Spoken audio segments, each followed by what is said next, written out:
स्वागत है आप सभी का बुलेटिन में। मैं हूं प्रीति और इस वक्त एक बहुत बड़ी खबर आ रही है, वो आपको बता दें। उत्तर प्रदेश में लॉकडाउन को चरणबद्ध तरीके से खत्म किया जा सकता है, यानी कि जिले को तय करके यहां पर लॉकडाउन खत्म हो सकता है। मुख्यमंत्री योगी आदित्यनाथ ने इसके संकेत दिए हैं।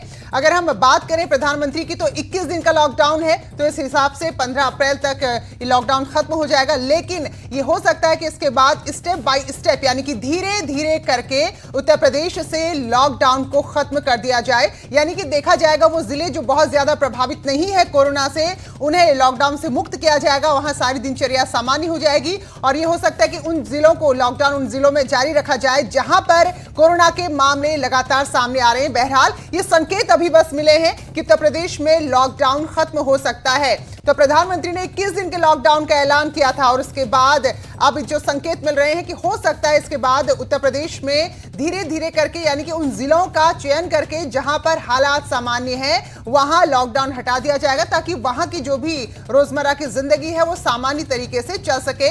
तो चरणबद्ध तरीके से ये लॉकडाउन को खत्म किया जा सकता है। तो फिलहाल देखना होगा कि क्या फॉर्मूला इसके लिए सरकार निकालती है और कैसे उन जिलों को, उन इलाकों को तय करती है। अजीत सिंह हमारे सहयोगी लखनऊ से जुड़े हैं। तो अजीत, जरा बताएं, क्या कुछ बड़ी खबर है, किस तरह के संकेत मिल रहे हैं? देखिए, बिल्कुल प्रीति, जिस तरह सीएम ने प्लान किया है कि लॉकडाउन अगर 14 तारीख को खत्म होगा तो 15 अप्रैल को क्या क्या हमें करना होगा, उसमें उन्होंने साफ तौर पर कहा है कि जहां जहां जो लोग फंसे हैं वहां से तुरंत निकलने का प्रयास करेंगे। तो इन हालातों में सोशल डिस्टेंसिंग सबसे बड़ी चुनौती होगी, जो हमारे लिए बेहद चुनौतीपूर्ण होगा। इसके अलावा सीएम ने कहा कि स्कूल कॉलेजेस को अलग अलग तरह के बाजार और मॉल कब और कैसे खुलेंगे, इसकी कार्य योजना तैयार करनी होगी। साथ ही उन्होंने जो टीम 11 है उसकी बैठक की, उसमें कहा कि इलाज के लिए जो चिकित्सकों की सूची है उसको तैयार किया जाए कि जिन निजी क्षेत्र से संबंधित विशेषज्ञ हैं, कितने डॉक्टर्स हैं, कितने हमारे पैरामेडिकल स्टाफ हैं, कितने वेंटिलेटर उपलब्ध हो सकते हैं, इसकी सूची तैयार की जाए अगर उसमें कोई ऐसी स्थिति आती है। इसके अलावा उन्होंने कोरोना जो केयर फंड है उसमें 1000 करोड़ रुपए रखने की तैयारी की बात की और कहा कि इस फंड से टेस्टिंग लैब की जो सुविधाएं हैं उसको बढ़ाया जाएगा। मतलब चाहे वेंटिलेटर हो, मास्क हो, सैनिटाइजर हो, पीपीई हो, यानी पर्सनल प्रोटेक्शन जो इक्विपमेंट हैं उसकी क्या व्यवस्था, और हर मंडल और सभी 24 सरकारी मेडिकल कॉलेज जो हैं उनमें क्या जांच की सुविधा है, जो 27 निजी मेडिकल कॉलेज हैं प्रीति उसमें क्या सुविधाएं दी गई। इसके अलावा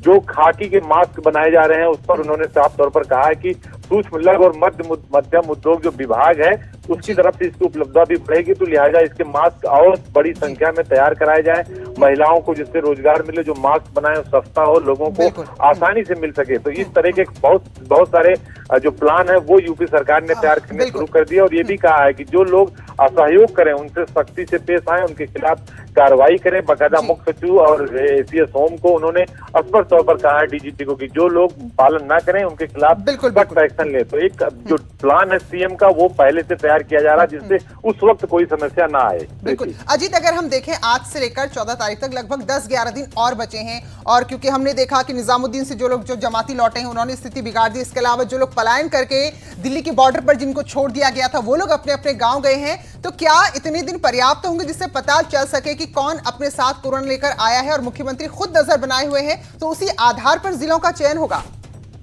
देखिए, बिल्कुल प्रीति, उसी आधार पर जिलों का चयन होगा, क्योंकि मुख्यमंत्री की तरफ से साफ कह दिया गया कि 16 जिले यूपी के हैं, 17 जो प्रभावित है कोरोना से। तो उनको देखते हुए सरकार की तरफ से साफ तौर पर कहा है कि ये सारी चीजें तैयार रखी हैं जिससे किसी को किसी प्रकार की दिक्कत ना हो। तो सरकार अपनी तरफ से इनिशिएटिव ले रही है, टीम 11 के साथ, टीम 12 के साथ, यानी जो नोडल अधिकारी हैं उनके साथ बैठक की गई है। तो अब सरकार पूरी तरह से इस बात को लेकर प्रतिबद्ध है कि हमें कोई दिक्कत ना आने पाए। बिल्कुल, ये तो प्राथमिकता है अजीत। हम देख रहे हैं पहले लॉकडाउन किया गया, लेकिन जब देखा कि बॉर्डर पर लोग इकट्ठा हो गए हैं और बड़े असुरक्षित तरीके से अपने अपने घरों को लौट रहे हैं, पैदल लौट रहे हैं, तो उनके तुरंत 3000 बसों का इंतजाम किया गया। तो क्या ये हो सकता है कि थोड़ी सी छूट देकर जो जहां फंसे हैं वो अपने घर पहुंच जाएं और उसके बाद फिर कोई नई रणनीति तय हो? देखिए, बिल्कुल प्रीति, सरकार की तरफ से इसलिए कहा गया जितने कॉलेजेस हैं, जितने स्कूल हैं, उनके लिए पहले से व्यवस्था करके रखी जाए, क्योंकि जब लॉकडाउन खुलेगा तो जो लोग जहां फंसे हैं वहां से अपने घर जाने की तैयारी करेंगे। लिहाजा सोशल डिस्टेंसिंग जो मेंटेन करने की बात है उसके लिए तैयारी करने को सरकार की तरफ से कहा गया। और यूपीएसआरटीसी यानी जो परिवहन डिपार्टमेंट है उसको भी कहा गया है कि वो पूरी तैयारी करके रखें जिससे उन्हें किसी प्रकार की कोई दिक्कत ना हो और कोई भी समस्या उन्हें उत्पन्न ना हो। तो ये एक जरूरी चीज है जो सीएम की तरफ से सबको निर्देश निर्देश दिया गया है। बिल्कुल। और अजीत, तो ये जो अभी जो समय बचा है लॉकडाउन का, जो घोषित समय सीमा है प्रधानमंत्री की तरफ से, और इस दौरान हर कमी को भी देखा जाएगा, क्योंकि मुख्यमंत्री खाने का इसका पैकेट कैसे बन रहे हैं, लोगों के लिए जो शेल्टर होम बनाए गए हैं वहां क्या व्यवस्था है, जो क्वारंटीन सेंटर है वहां कितनी दूरी, बड़ी बारीकी से हर एक बात पर नजर रखे हुए हैं। तो उन सब चीजों का आकलन इस दौरान किया जाएगा, क्योंकि सख्त है मुख्यमंत्री, तो इसलिए लापरवाही की गुंजाइश बहुत कम बचती है।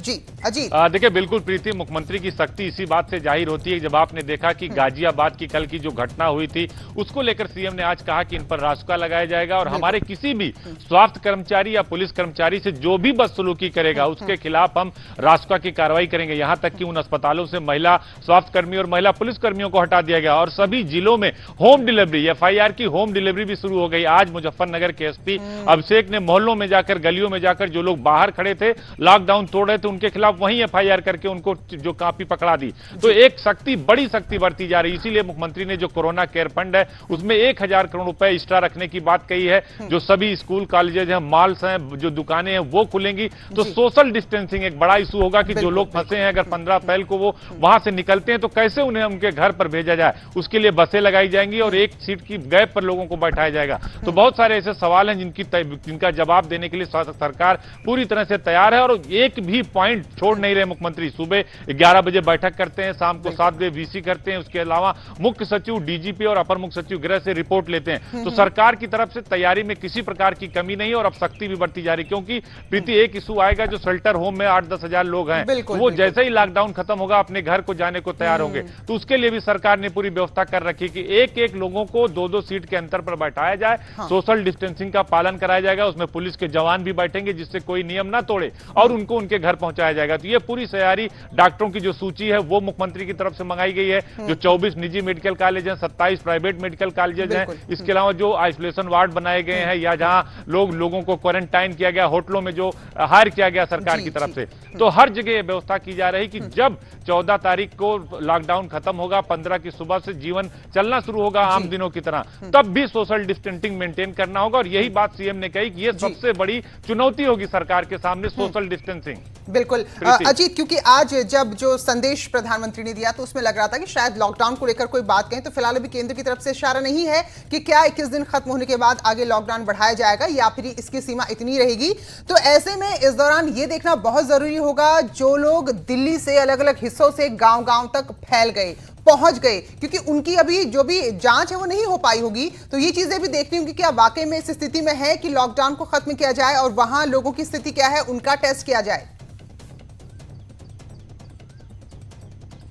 देखिए प्रीति, इसकी व्यवस्था उत्तर प्रदेश सरकार ने पहले ही कर ली है। सभी जिलाधिकारियों को ब्लॉक लेवल पर, ग्राम पंचायत स्तर पर और बूथ स्तर पर नोडल अधिकारी बनाने का निर्देश दिया गया है। वो लोग इस बात को इंश्योर करेंगे, उस इलाके की आशा कार्यकर्त्री, उस इलाके की एएनएम कार्यकर्त्री, उस इलाके की जो स्टाफ नर्स होगी, वो इस बात को इंश्योर करेगी घर घर जाकर कि किसके घर में कितने लोग बाहर से आए, कितने दिन क्वारंटाइन थे। स्वास्थ्य विभाग के सामने उन्होंने अपना थर्मल स्कैनिंग कराया कि नहीं कराया, वो आइसोलेट हुए कि नहीं, क्वारंटाइन में गए कि नहीं, उसकी एक सूची जिलाधिकारी के माध्यम से मुख्य सचिव को आएगी और फिर मुख्यमंत्री के सामने रखी जाएगी। इसीलिए दोनों टाइम मुख्यमंत्री नियमित तौर पर ये बैठकें कर रहे हैं और डेली का डेली अपडेट रहे हैं। एक बात और जरूर सामने आ रही है कि जिन 16 से 17 जिलों में जो जहां मरीज मिल रहे हैं वहां की बात जरूर की जा रही है कि लॉकडाउन के बाद भी वहां सख्ती बरकरार रखी जाएगी, लोगों को परमिशन से ही जाने दिया जाएगा। अगर मरीजों की संख्या आगे नहीं बढ़ती है तो उनको छूट दी जाएगी। तो सरकार की तरफ से पूरी तैयारी है कि एक आदमी को चेक किया जाए, एक आदमी को कोई दिक्कत न होने पाए, कोई समस्या न होने पाए। सरकार की तरफ से पूरी तैयारियां पूरी, और इसीलिए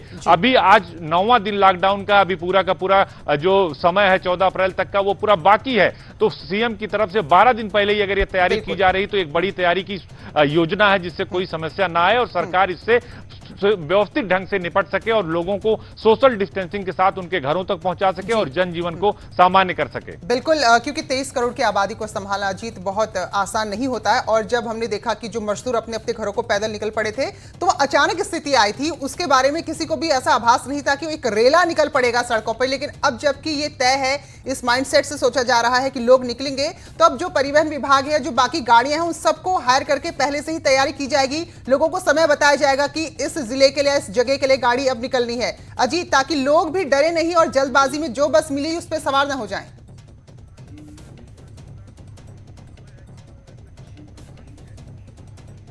जी, तो चलिए ये एक बड़ी खबर है, वो आपको एक बार फिर से बता दें। हमारे सहयोगी अजीत जो बता रहे थे कि 14 तारीख जो कि लॉकडाउन की एक अवधि तय की गई है केंद्र की तरफ से, तो हो सकता है कि जब 15 को लॉकडाउन खत्म हो उसके बाद राज्य के कुछ हिस्सों में जिंदगी सामान्य हो जाए, वहां से लॉकडाउन को खत्म कर दिया जाए। तो फिलहाल इसके लिए तैयारी की जा रही है।